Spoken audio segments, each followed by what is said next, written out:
Hindi na nga nagde-deny ang kapamilya couple na sina Janine Gutierrez at Jericho Rosales sa kanilang relasyon. Pero hindi pa din naman sila umaamin. Maaalalang sa panayam sa dalawa ay sinabi nilang masaya sila kung anong meron sila ngayon at ine-enjoy nila ang company ng bawat isa. Inamin din nila na may tawagan na sila bilang mag-boyfriend at girlfriend.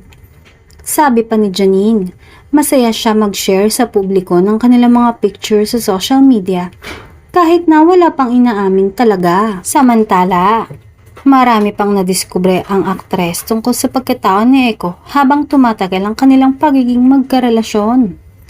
Si Eko na kahit may pangalan na sa industriya at magaling ng umarte, ay nag-aaral pa din at nagwo-workshop. Super na-appreciate din daw niya ang effort ni Jericho na maging bongga ang bawat eksena nila.